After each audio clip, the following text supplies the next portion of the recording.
Your last few sales calls felt great, right until the prospects ghosted you days later. You handled objections, kept things smooth, but somehow they still slipped away. And if that keeps happening, you're not just losing deals. You're wasting hours chasing people who were never gonna buy in the first place. So, after analyzing thousands of sales calls, I identified the 4 psychological tactics top 1% closers use to flip the script so prospects convince themselves to buy. You'll start closing more calls without pressure, awkward follow-ups, or even feeling like you're forcing a sale. Ready to get started? Let's dive in. All right, so here's what most salespeople get wrong. They think their job is to convince people to buy, to push, to pitch, to prove. So they load up on things like benefits, features, case studies, clever little rebuttals, anything to sound persuasive. And guess what? The harder they push, well, the faster prospects start pulling away. Top performers, on the other hand, they understand something different. People don't like being sold to, but they love deciding to buy. There's a massive difference. When someone feels sold to, their guard snaps up immediately. They're scanning for manipulation, waiting for the catch, hunting for reasons to say no. But when someone decides to buy on their own terms, there's no resistance at all. They've already sold themselves. So the real skill here isn't persuasion. It's setting the stage so prospects persuade themselves. And guess what? That comes down to 4 psychological shifts that top reps make in every conversation. All right, so the first technique is a little counterintuitive, but bear with me. You need to make your prospects feel safe before you even ever start talking about value. Most reps, they jump straight into their pitch. They're excited about their product, they want to show value fast, and they start presenting before the prospect has even mentally checked in. This triggers what psychologists call sales resistance, the automatic wall that goes up when someone feels like they're about to be sold to. Top reps, they do the opposite. They slow down and make the prospects feel safe before doing anything else. Here's what that sounds like in practice. Early in the call, you can say something like, "Look, I'm not sure if this is even a fit for what you're doing. My goal for this call is just to understand your situation, and if it makes sense to keep talking, great. If not, I'll point you in the right direction either way." So, what just happened? Well, you took the pressure off. The prospect's brain stopped preparing for a fight and actually began to open up. They're no longer scanning for manipulation because you just signaled that you're not attached to the outcome. This works because of a psychological principle called reciprocity of vulnerability. When you admit uncertainty and give them an easy out, they feel safe enough to be honest with you. And honest conversations, those close deals. Guarded ones don't. The irony here is that by making it easier to say no, you actually increase your chances of getting a yes. Okay, so the second technique is using questions that lead to self-discovery rather than questions that qualify. Most salespeople ask questions to gather information for their pitch. What's your budget? Who's the decision maker? What timeline are you working with? These are interrogation questions. They're for you, not for them. Top reps, on the other hand, they ask questions that make the prospect think differently about their own situation. Here's the difference. A typical question: are you happy with your current solution? Most prospects will probably say, yeah, it's fine, even if it's not. Why? Well, because it's a safe answer. So you learn nothing and the conversation goes nowhere. A self-discovery question, on the other hand, sounds something like this. When you look at how your team is generating leads today, what's the one thing that frustrates you the most about the process? Now they're not answering your question.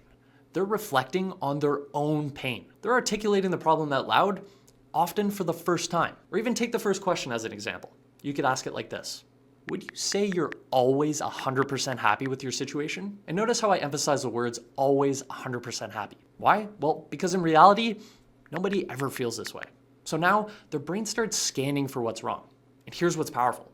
People believe what they say more than what they hear. So when they tell you their problem is costing them deals, they've just sold themselves on needing a solution. Another example. Instead of asking, would this feature help you? Try, if you could eliminate that bottleneck, what would that mean for your team's numbers this quarter? Now they're actually visualizing the outcome. They're connecting your solution to their goals in their own words. You didn't pitch anything. You just asked a question that made them picture success in their own mind. And believe it or not, the best salespeople spend about 70% of the conversation asking these types of questions and just letting the prospects talk themselves into the solution themselves. Now, the third technique is one that most reps are absolutely terrified of, and that is strategic silence. When there's a pause in a conversation, average reps panic and they start filling the space. They keep talking, over-explaining, adding more features, and essentially talking themselves out of the deal. Top reps, they do the opposite. After they ask a powerful question or make a key point, they stop talking completely. And here's why that works. Silence creates psychological pressure, but not on you, on them. The prospect's brain needs to fill that space. And when they do, they often reveal their real objections, concerns, or even buying signals. So try this. After saying something like, "What would solving this problem mean for your business?" Just wait. Don't say a single word. Count to 10 in your head if you need to. What usually happens is a prospect will go deeper. They'll share something they weren't planning to share, and they'll talk through their thinking out loud. And often enough, they'll convince themselves while you just sit there.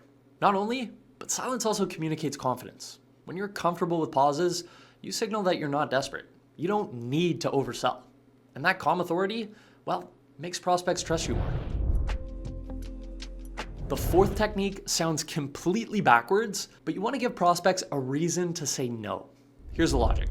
Most reps avoid anything that could kill the deal. They hide limitations, they gloss over potential issues, and often they oversell what their solution can do. Sound familiar? Well, this actually increases skepticism because prospects know nothing is ever actually perfect. Top reps do the opposite. They proactively point out where their offer might not be a fit. Something like, "I'll be honest, if your team isn't willing to invest about 30 minutes per day into this new process, you're probably not going to see the results you've been looking for." Is that realistic for your situation? Now, what you just did is called negative selling, and it is incredibly powerful. First, you demonstrated honesty, which instantly builds trust. And second, you let them qualify themselves. If they say, "Yeah, we can commit to that," they just made a micro commitment. They're now invested in making it work. This also eliminates buyer's remorse later. So when you're upfront about what it takes, people have realistic expectations and actually want to follow through. The psychology is simple. When someone tries to talk to you into something, you pull away. But when someone seems willing to talk you out of it, you lean in. Why? Well, because at the end of the day, we all want something that seems slightly out of reach. What feels exclusive? Simple as that. So here's what makes these techniques so effective. They don't just work in isolation. They amplify each other. You can create safety so the prospect lowers their guard. You ask self-discovery questions so they articulate their own problems and goals. You use silence to let them think and reveal what really matters. And you give them reasons to say no so they can feel in control and ultimately trust you more. At no point did you push, manipulate, or use high-pressure tactics. You just made it feel like buying was their idea in the first place. This is why top 1% reps feel like they're barely selling. The prospect often walks away thinking, "Oh wow, I actually really like that person," without even realizing that they got guided through a psychological journey that made buying feel more natural. The difference between average and elite salespeople isn't about having better scripts or faster objection handling skills. It really just comes down to understanding psychology and making prospects feel safe, heard, and in control. Start with one of these techniques on your next call and watch how differently the conversation goes. If this helped you think differently about sales, hit that like button and subscribe for more techniques that actually work in B2B. I'll also leave an actionable game plan for you in a Notion doc pinned in the comments below, so go check it out. And if you want to go deeper on psychological selling, we cover even more advanced techniques in this video right here. I'll see you there.